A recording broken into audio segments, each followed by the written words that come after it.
June 6, taong 2024, may isang maangas at mayabang na undefeated knockout artist na Japanese boxer ang dumayo sa Pilipinas para sa isang tune-up fights lamang daw kontra sa kababayan nating Pinoy.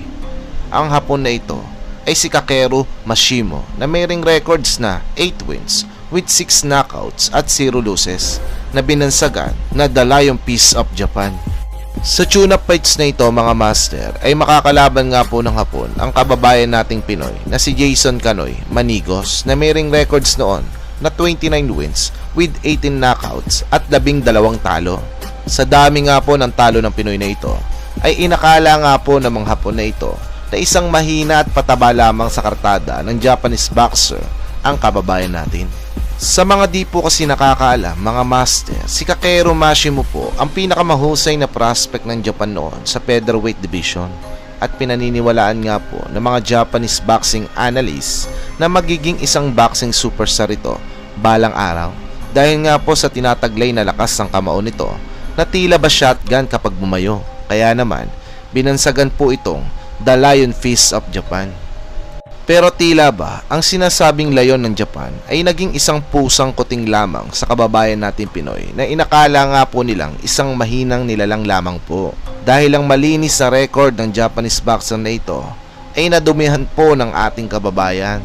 Halina't sabay-sabay po nating panoodin ang isang napakagandang laban na ito kontra sa undefeated knockout artist na Japanese boxer na ito. First, Jason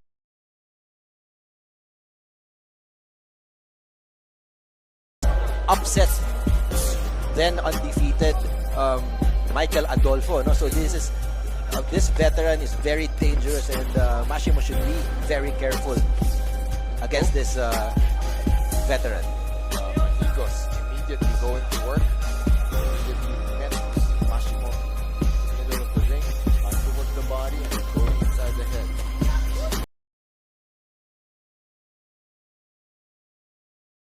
And Manigos is making known his intentions early on in this fight. Good strategy there by Manigos, immediately going close to Trying to make Mashimo's position uncomfortable as much as possible by pressuring and cutting the ring. and negating the advantage of Mashimo, knowing that he is the taller and the longer fighter. However, Mashimo is beginning to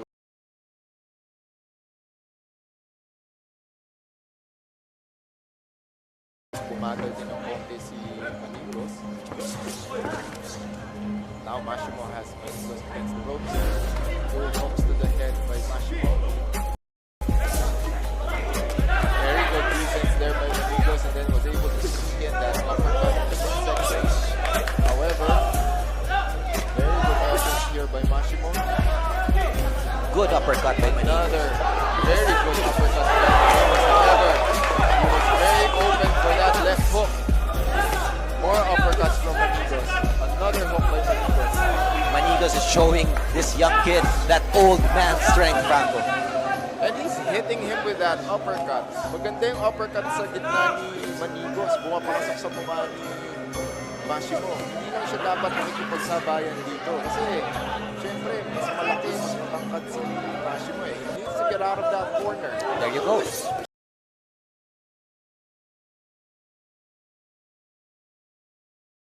in trouble. And We're seeing blood. that's right, early on in this fight. And this is a good strategy for Manigos, no? Because he's connecting with that uppercut. I told you, this guy is not a scrub. And You have to rely on that old man's strength. Now he's pushing Mashimo to the limit. And the very first round at that, Manigos, uppercut again. Body shot by Manigos.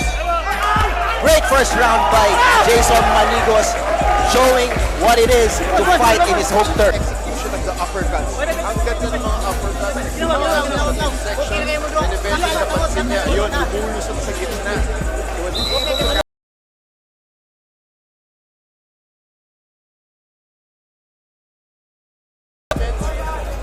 definitely, I were in his corner, I'll tell him to fight mid-range and long range.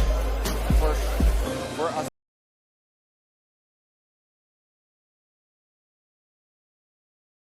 Same thing. absolutely right. Kasi if you are Manigos, your strategy is already working. So you have to maintain the pressure.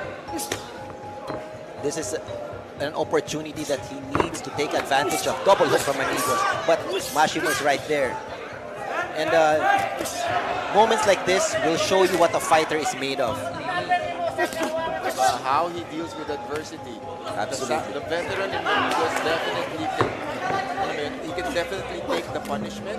Now it's just a matter of sustaining his offense. And the big question here, Franco, is did Manigos make and diba? And Kung ano yung magiging long-term effect nun. Kasi That's right. this is going to be for 8 rounds. but Kakeru is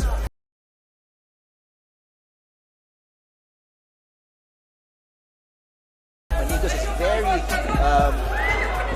powerful with those counter shots. Manigos has to throw combinations. He can't rely on that one punch na akala niya siguro babagsak. Kasi every time he throws in that uppercut, ibabawi naman sa'yo ni Mashimo 4. But he can't be careless. He can't be too careful as well. Jab straight there by Mashimo.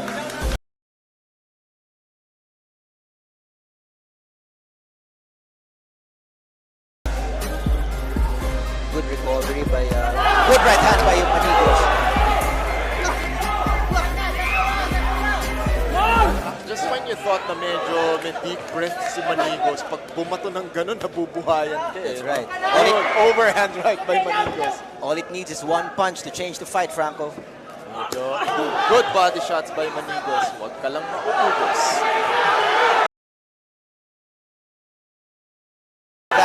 In that exchange, but Kakeru comes back with a flurry of his own.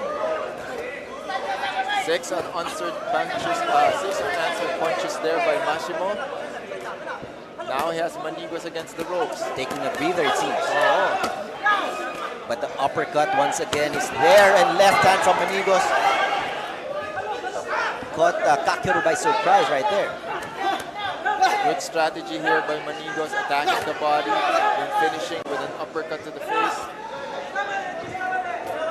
He needs to get out of the ropes. Final 10 seconds of this round. More than anything, Good body shot by Manigos. mas kailangan ni Manigos yung break na to. He needs to recover. End of the round.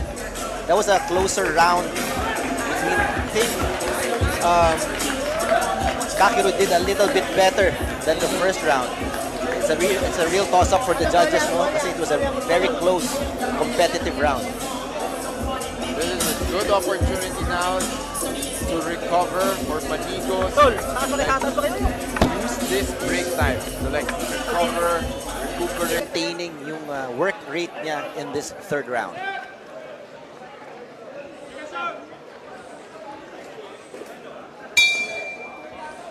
If you just joined us, this is Combate 15, third round of a scheduled 8-round fight between Kakeru Mashimo versus Jason Manigos. Mashimo is from Yokohama Hikari Gym. Manigos is representing Asturias Boxing Gym.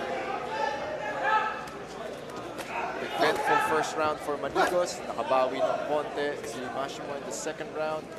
Let's see how these fighters will perform in the third.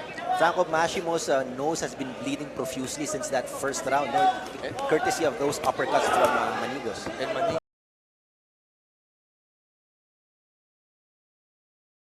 against the ropes. And as much as gusto niya makipagsabayan and he wants Good to left hand. counter, hindi pwedeng hihintayin niya yung mga suntok na gano'n. Kasi every time Mashimo, diba, throws combinations, minimum. Good right hand by Manigos. Absolutely right, Franco. Overhand right there by Manigos, followed up by that vicious uppercut. So far, no answer for Mashimo dun sa mga uppercut ni Manigos. Good right hand. I think Mashimo got hurt. He is wobbled. Mashimo is wobbled. Tignan natin.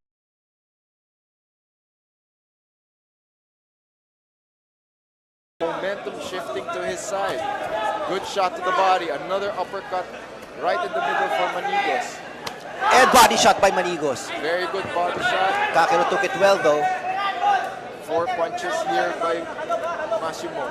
Midway through the third round, Franco, and Manigos has been putting in the work. And let's see if Kakeru can show up and counter those attacks. Kasi Manigos is target shooting at this point.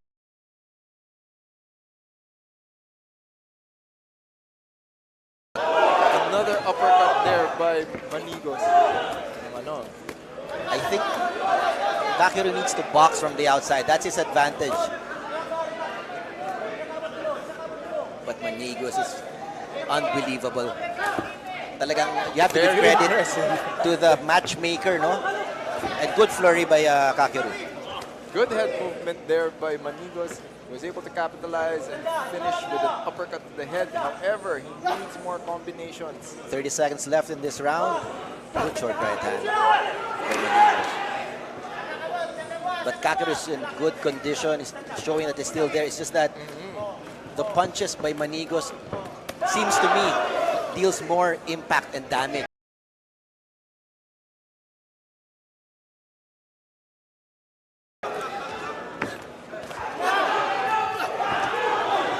Another good left hand there by Manigos.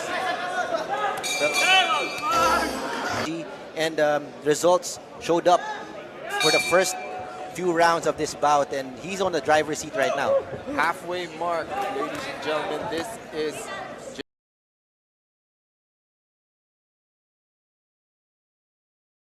Kari Gym, Japan. Good combination from Kakeru. But Manigos, the veteran that he is, took it very well.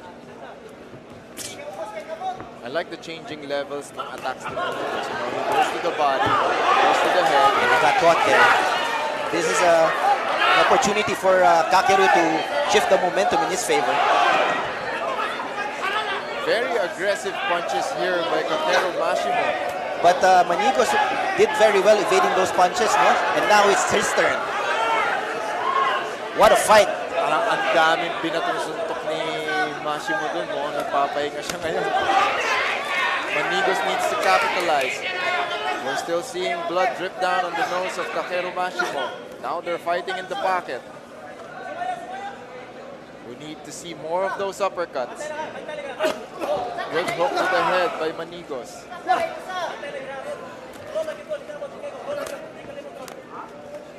What a great test for Kakeru. No?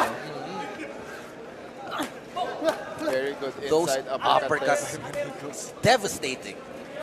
Courtesy of Jason Canio Manigos. Halfway.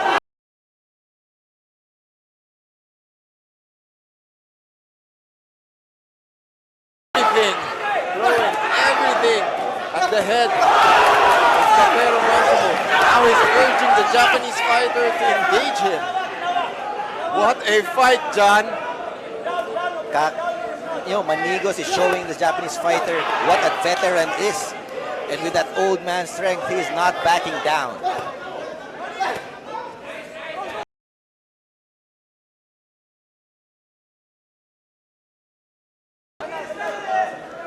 Setting up that uppercut in the middle. Kakeru needs to do something big here to shift the momentum in his favor because Manigos is having his day.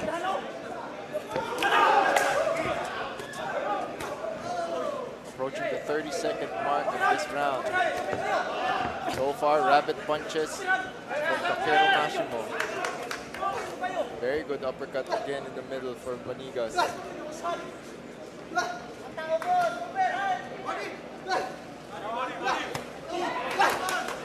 Good defense from Manigos. But Now Mashimo wants to go back to the body. Patiently waiting for that uppercut. and there you go. Like we flurry said by earlier, Manigos. Manigos fights in spurts. But when he does, it's effective. Left hand by Manigos. Very good left hand by Manigos. Saved by the bell. Late punch. Kaya ko to. Absolutely. Kaya ko to. Absolutely. And this is his fight to lose at this point because he's way ahead because of those sequences where he hurt itong si Kakeru. The big question here is how much does Manigos have left in the tank and how much Kakeru can receive yung punishment pa because he's been taking a lot of damage in this fight. left hand from Manigos. There you go again. Left Two hook. left hands by Manigos. Right hand by Manigos. Power Double shot. left hook. Power shot after power shot, John. Manigos is on another level of energy. Clearly, Manigos doesn't want the judges to decide the fate of the pugilist in this ring right now. He wants the knockout and he knows he's ahead. On a side note, mga kaibigan, ito rin yan. Pag masyadong basa yung shorts mo, mabigat yan. Basang-basa yung shorts ni Kakeru Mashimo eh.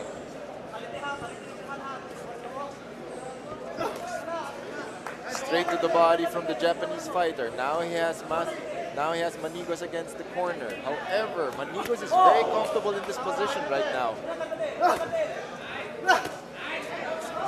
Good straight there from Mashimo. However, Medyo mahinga yung malalim yung hininga ni Manigos kanina.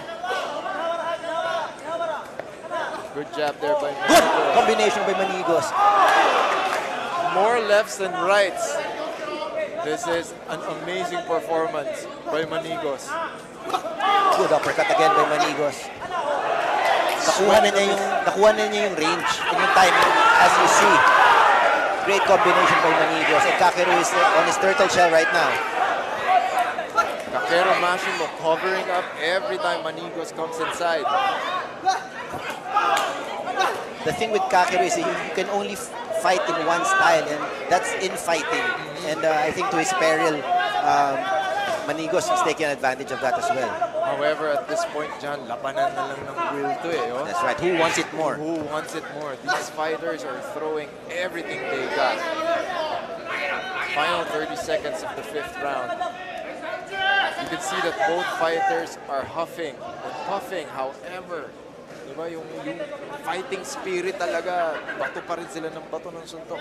Absolutely. And Manigos is still there. He's just being very efficient with his energy.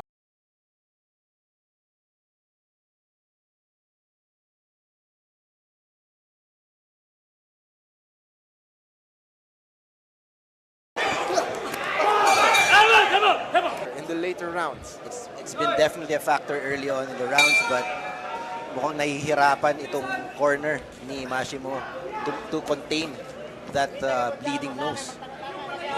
siyempre pag dumudugo yung ilong ng fighter, mahirap huminga, mahirap mag-recover. And minsan pumapasok yan sa sa nasal cavity, tsaka pumapasok yan sa bibig mo eh. Di ba? It messes up your breathing. Messes up your breathing, lalo na may mouthpiece tong mga to.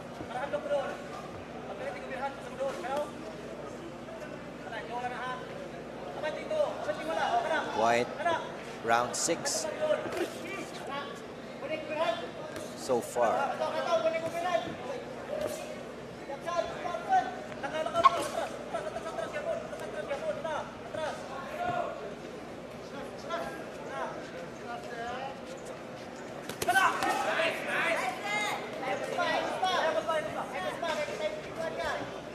Good pace. Medyo pumipacing itong dalawa to. Round 5 and now round 6. They're pacing themselves. Small spurts from Kakeru Mashimo. Good defense by Manigos. Good combination from Kakeru. And this is what he should do. He should box from the outside and get away from those counter shots. Hindi siya pwede makipagsabayan kay Manigos as Diba, shown. fight long range, fight mid range. There you go. So definitely, the moment Manigos is able to bridge that gap and it goes on the inside, alam niya na kagad when to throw those hooks and those uppercuts sa gitna. Good head movement from Manigos. Good defense here by Manigos.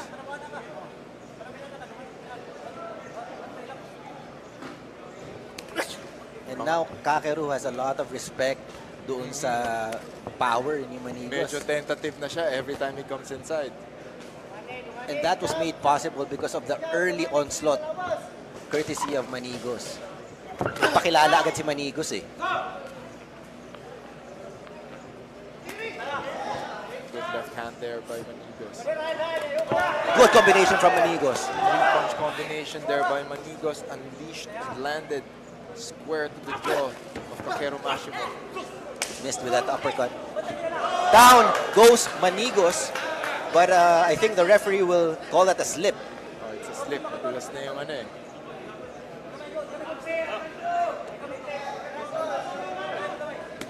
Resume action. Final 20 seconds of round number 6. Scheduled for 8. Abangan nyo po mga kaibigan. Final 10 seconds na. Normally sa 10 seconds na. Para na itong dalawa to. Because they want to impress the judges.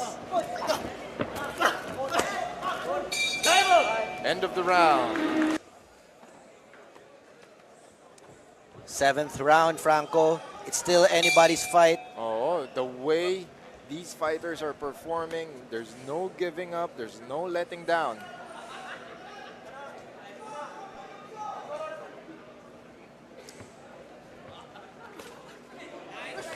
Good short left hand by Kakeru.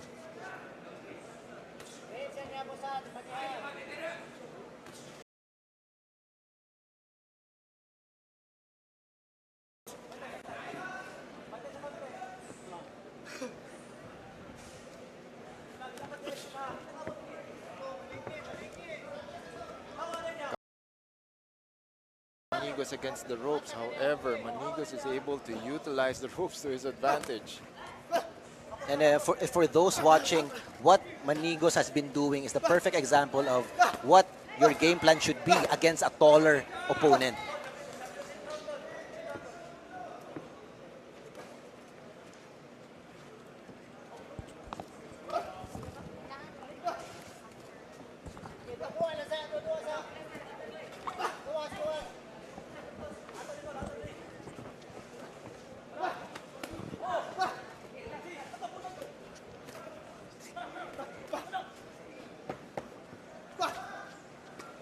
Good exchange so far from both fighters. Difficult round to score so Tsaka far. parang nag-aanuhan na lang silang dalawa. Sige, sapakin mo ko sa mukha, sapakin mo sa mukha. Diba? Tingnan natin, sino unang tutumba. They're just Ayun no, see? This is a battle of will na lang talaga. Both fighters giving it all as we approach the final minute of round 7.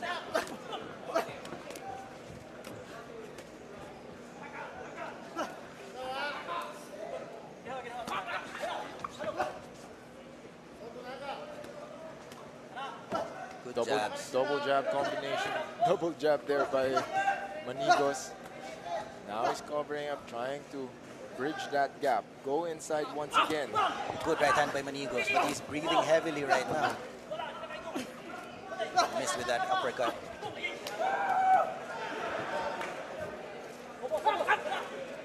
Four-punch combination to the body. Mashimo still pushing forward.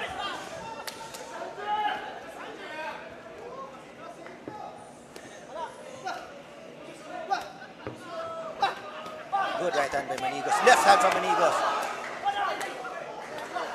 Those looping left hands by Manigos are landing as we approach the final 10 seconds of this round.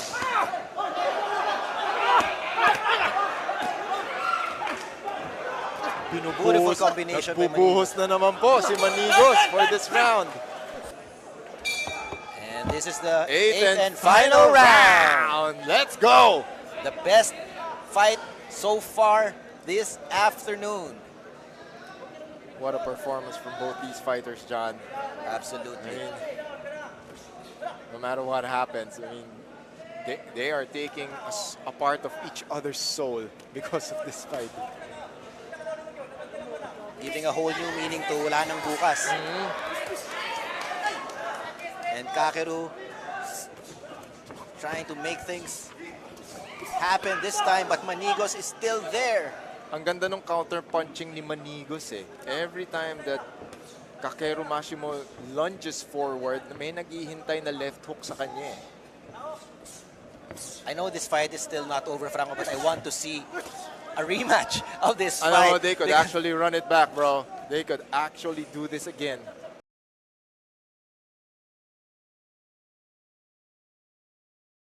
How do you score it? Do you score the volume? Do you score the impact?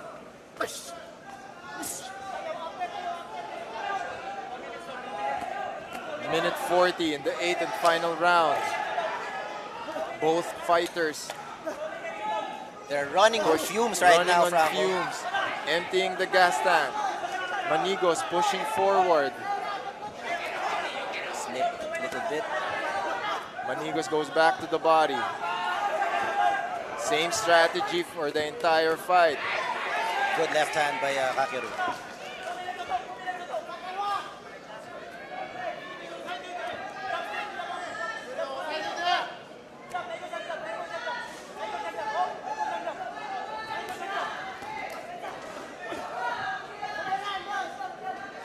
What an onslaught from both these fighters. However, Good left Massimo hand by Manigos. getting better of the exchanges. Ngayon si Manigos medyo nag-aabang, naghihintay, tapos babato ng malakas. Yung volume favors Kakeru, pero yung impact. Impact favors Manigos. That's right. And Manigos is hyped up right now. And he receives a left hand from Kakeru. Manigos said, let's go. Left in this bout. Good. Another uppercut to the face by Manigos. Final 20 seconds. Let's see what these fighters will do. Good right Good hand. right hand there by Manigos. Good right hand again by Manigos. He is spamming with that right hand and it's hitting the mark. 10 Final seconds 10 left. seconds. Who wants it more? Good shots there. Another right hand by Manigos. What a fight! Unbelievable performance from Jason Cano Manigos. For your winner via split decision, Jason Canos Manigos. And there you have it, Jason Cano Manigos